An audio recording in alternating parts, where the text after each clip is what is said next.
For over 2 years now, Dorset has been my home. Among its many charms is the fact that there isn't a single mile of motorway in the whole county. The rolling hills and rugged coastline are the perfect setting for my experiment in quitting the city and the rat race and living off the fat of the land. Tucked away in the bottom of a valley is the perfect home, River Cottage. In my first year I had just the cottage and the garden, but I soon found I needed more land. I rented an extra 4 acres, which now supports a polytunnel for vegetables, fox-proof high-rise chicken accommodation, and pasture for my sheep, cows and pigs. It's now February in my 3rd year here, and from the depths of winter I can look back with real joy at the events of the last couple of years. There's been triumph. Look at that. Look at that. My first egg. Yes. Yeah, that looks a bit blighty to me. And disaster. Is it blight? I think so. It's just really hot and humid in here. Absolutely perfect conditions. Fierce rivalry.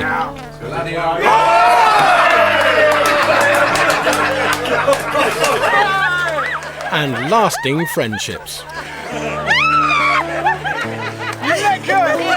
I love it so much that I'm starting to ask the really big question. Should I stay forever?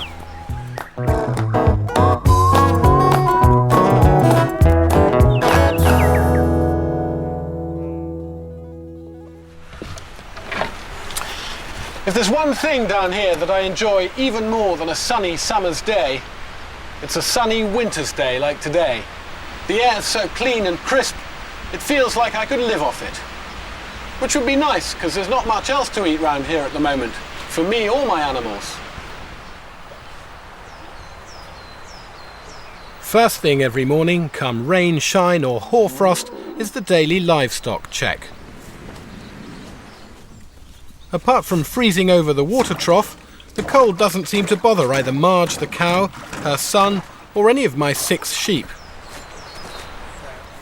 They haven't gone short through the winter, but I'm now getting low on hay. It's a reminder that if I'm to expand my small holding further this year, then growing some winter feed for the livestock is a priority. Winter is the time when the smallholder lays the groundwork for maximising the yields from the growing season to come. When I first arrived here, the place was surrounded by a lovely cottagey flower garden, but all that had to go. The garden was dug up, terraced, and within weeks my first crop of edible greens had replaced all the flowers.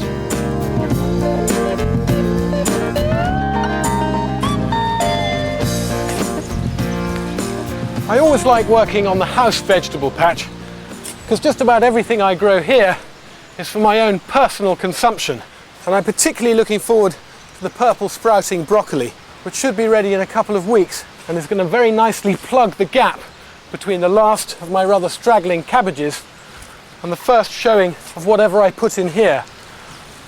Not quite sure what that'll be yet, but it's certainly going to love this delicious, well-rotted cow muck that I'm digging in.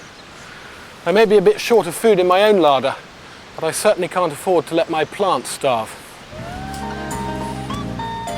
The kitchen garden around the cottage is just big enough to keep me in veg throughout the year. But last year I set up my polytunnel in the meadow behind the house to grow some vital cash crops for market. It produced a bumper crop of tomatoes, which allowed me to launch my commercial operation, the River Cottage Glutton. Breakfast special, green tomato and pumpkin samosas. Last 10 bottles, sold 50 already. Thank you very much. This year I'm hoping to expand the Glutton, so I'm staking out 4 new outdoor beds to grow even more market veg.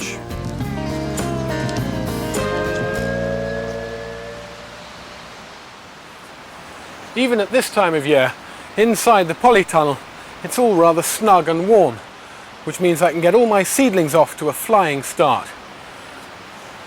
The first third here is all broad beans, and then I've got 2 different varieties of pea. They've only been in for a week, so I'm looking for my very, very first shoots. And there they are, 3 little beauties in a row. My old town car, the scarlet convertible Ford Corsair, was good for the spirit, but hardly practical for such vital jobs as harrowing my pasture. So I've traded it in for a harder working beast. But I couldn't resist another soft top.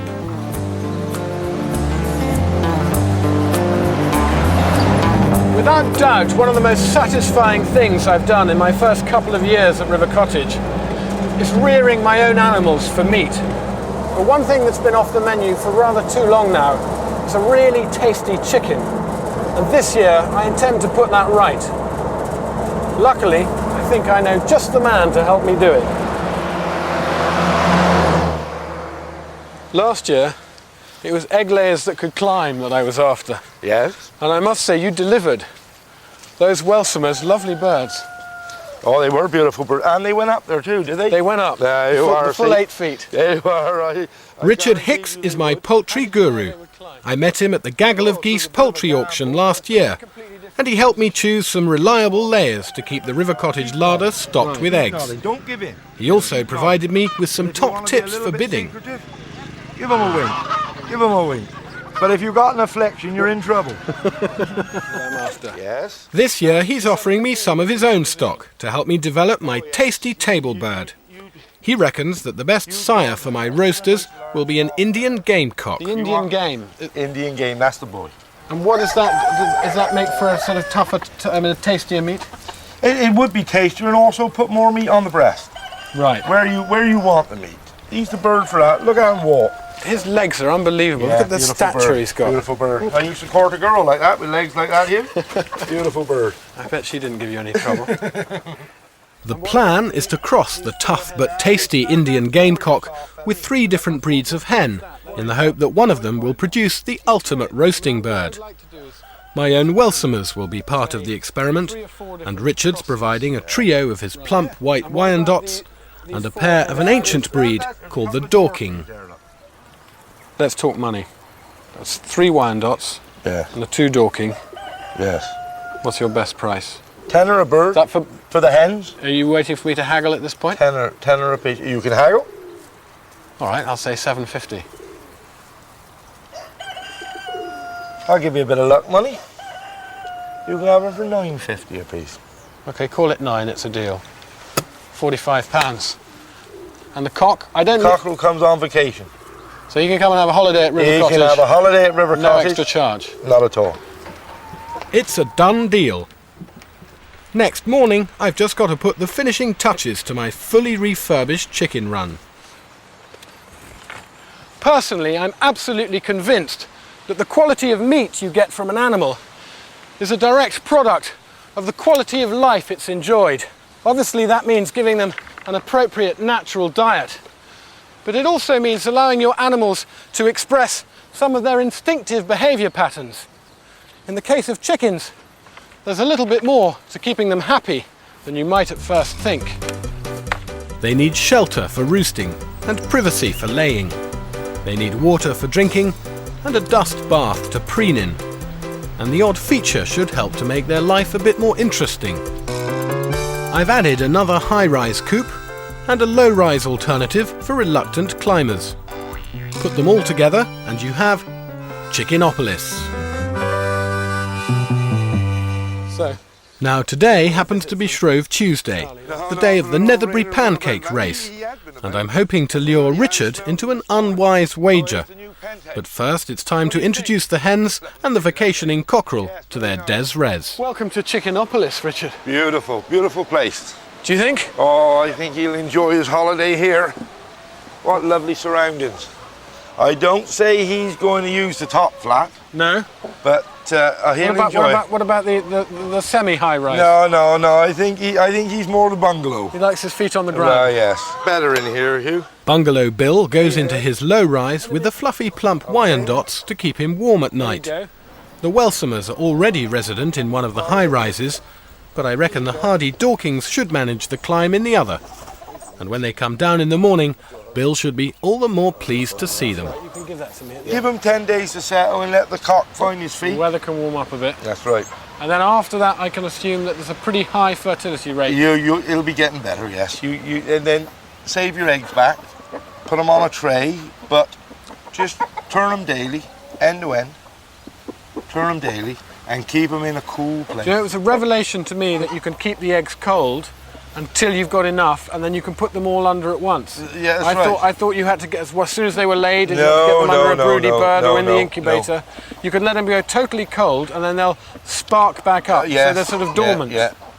I've even, to make a clutch up, I've took eggs out of the fridge.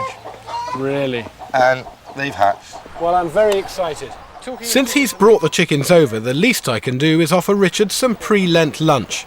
It'll also give me a chance to test my hunch that he's a gambling man. My pancake batter is made from 4 eggs and 250 grams of flour, a drizzle of melted butter, and however much milk it takes. My granny always said it should end up the consistency of thick gloss paint. My granny was never much of a painter, Hugh, but yes, I think you're not far away. And that needs to rest just for 20 minutes before we can do anything with it. Let the flour just do its thing. Shrove Tuesday is all about using up what's left over in the store cupboard. A few dried apricots. Oh, yes. That we can definitely use. Those, yeah. That's curry powder, is it? Oh. No, that's cinnamon. We can use that. Yeah. This might be ginger with a bit of luck.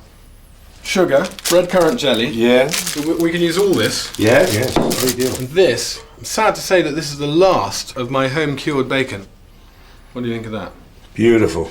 5 days up the chimney. Proper stuff. I want a couple of good. When it comes to cooking with leftovers, necessity is the mother of invention, but hopefully not indigestion. The improvised filling for my pancakes will be a cheesy bechamel sauce and a tasty fry-up of the bacon with a sliced onion and a couple of boiled potatoes. Yeah, you can whack all that in. Perfect. Brilliant. That wasn't bad, was it? Oh, 180. Each pancake gets a few spoonfuls of the fry-up and a generous dollop of the cheesy bechamel. Then it's rolled up and topped with more sauce and goes in a hot oven for 10 minutes till it's nicely browned and bubbling. Beautiful, beautiful. Isn't quite as good. Well, that looks delicious. You don't need much of that bacon, do you? Just kick into it. I've never had a pancake like that in my life. Really? It's not bad, is it? Very nice indeed. Very nice. In Netherbury, they're rather keen on Shrove Tuesday. And pancakes. Well? How do you fancy your chances running with a pan in your hand? Are you throwing down a challenge? I certainly am. Well, then I'll take you up on it. I will bet you chickens. If I beat you in the Netherbury pancake race, those lovely birds down there, I've got them and no money need change hands. No money whatsoever. But if you win, payment in full plus a side of bacon. The bet is on. The race starts in 20 minutes, so I've just got time to slow Richard down with an apricot and whiskey pancake while I fuel up with the athlete's choice of bananas, cinnamon and toffee sauce. The village of Netherbury doesn't have a shop or even a pub, but the annual pancake race always draws a crowd.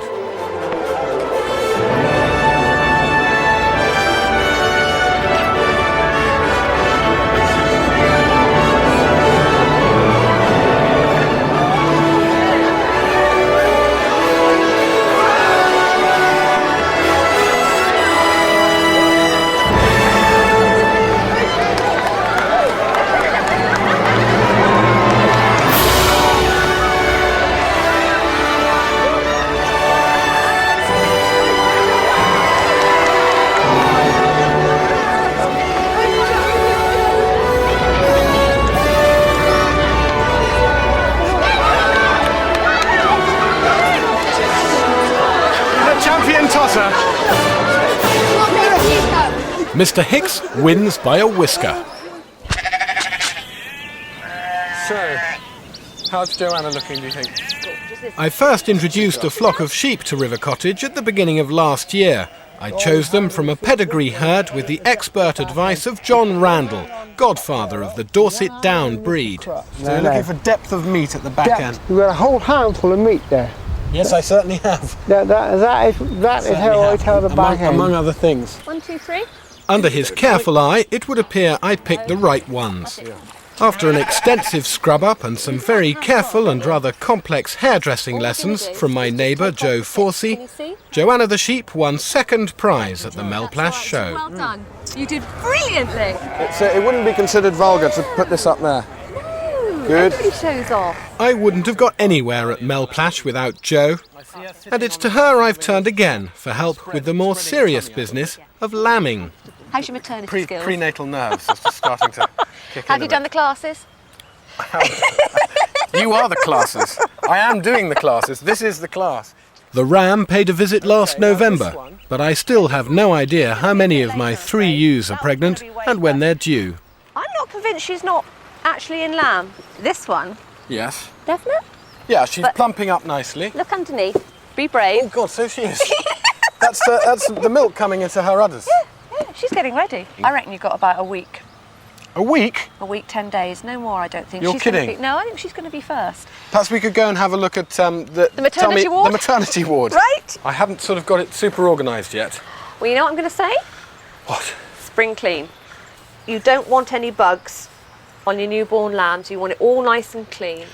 This is all right. The cleaning I can do. It's the delivery I'm worried about. The first signs you'll see is you'll see the water bag coming out. And then you should see the 2 feet side by side with their cloven feet down like that. If you've got them upside, backwards, and you'll see the soles of their feet, that's wrong. It might all happen at night, Yeah. and then I'll come down and there'll just be a lamb trotting about in the field. That's the happy scenario. Or a dead one. I'm afraid, you may also come down, and sometimes they will have lambed what is a perfectly good lamb, nothing wrong with it, and either they haven't cleaned it off and it's suffocated, it hasn't started to breathe, or if it's lambed outside and it's particularly wet and miserable, it's died of basically hypothermia, Really? and you've lost them. So, don't count them until they're lambed. It does sound a little bit complicated. You should have come and done the crash course at Christmas. I should have done. You should have done. But, you're not far away. If I've got any worries, I can give you a call. You can always shout. I'll come and help. Well, thank you very much, Joe. That's all right. Well, you know where I am when you want me. Well, say. get on with the nursery. I will. All right, I'll come back and see how you're getting on. Thanks a lot, Joe. All right, see you I'll then. call you soon. Okay, bye. Bye-bye. The River Brit that flows through my garden doesn't just give the cottage its name. In the past, it's been a useful source of free food, And it's fish. including eels 2 eels. One big, one small. and even crayfish, a kind of miniature freshwater lobster. Gotcha. The river flows into the sea at West Bay, and I've always thought it would be fun to follow its course all the way down to the coast.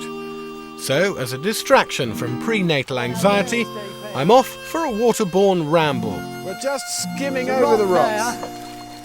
I've persuaded local canoeing instructor Nigel Tuffley to take up the challenge of getting me 8 miles downstream to the coast without a ducking. Oh, smell that garlic. You smell it?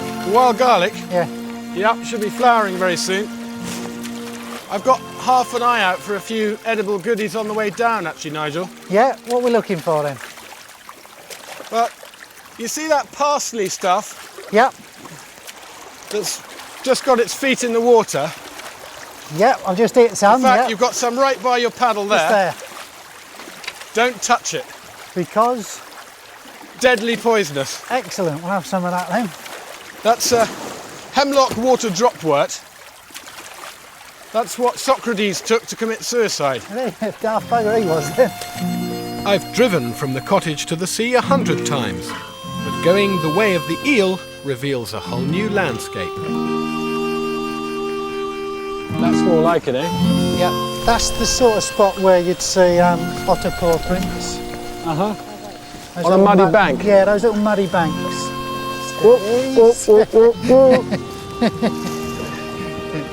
Just because the sun's coming out. There we go. What are you doing? Looking for otter prints on the Yeah, banks, are you? absolutely. Yeah. I thought I saw a spot and I just went in to have a closer look. I must say, this is a nice way to travel when the sun is shining. I think it's the best way to travel, really, isn't it? Pretty bridge, eh? Lovely little bridge. Canoeing's an exhausting business, and after about 5 miles we stop for a rest and a meagre snack of early spring greens. You see this stuff, Nigel? You know that plant giant hogweed? Yeah. Gives you a nasty rash? Yeah. This is a relative, it's just ordinary hedgerow hogweed. Smell that, it's quite pleasant. What's that remind you of? It's a bit like celery, isn't it? Have you tasted it yet? I have tasted it. I haven't tasted it raw. You brave man. What's it like? You know the yellowy on the inside of celery? It is Tastes just like that. After grazing on the free greens, we head downstream. Rather ominously, Nigel's told me to put my helmet on. I can feel the water picking up speed. Oh my God.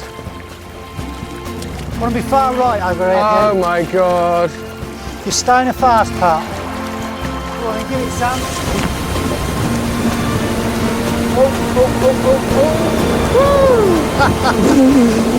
And having survived that, I'm ready to strike out for the open sea. Oh yes.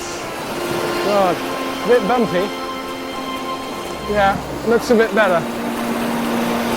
Oh, we're nearly there. Let's see. Fantastic. Whoa. God, it's a bit different in the sea. Go on, give it some. Okay. I've just got those breakers to navigate to make dry land. And I haven't even got wet.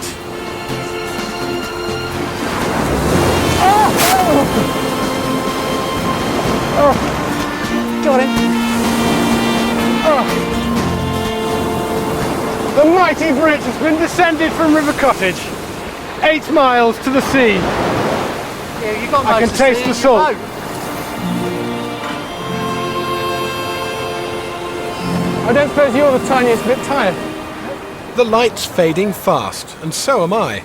In fact, I'm so shattered that I'm worried I'll never be able to wake up for my thrice nightly lambing patrol. But thanks to modern parenting technology, I can hear everything that's going on down in the maternity ward. Who knows? Tonight could be the night.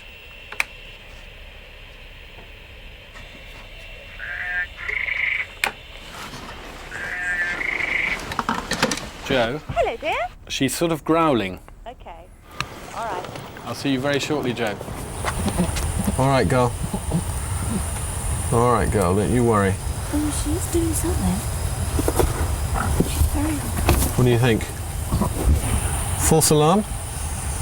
Not a false alarm as in she's not going to land, but she's not going to land within the next hour or so. No, I don't think you'll miss much if you put the kettle on. All right. You got All right, plenty of girl. time. All right, girl. Here we go. 5 cups of tea later, the light comes up, and there's still no action. And by midday, not a thing. The vigil continues into its second night, and I'm not sure how much more of this sleep-deprived prenatal anxiety I can take.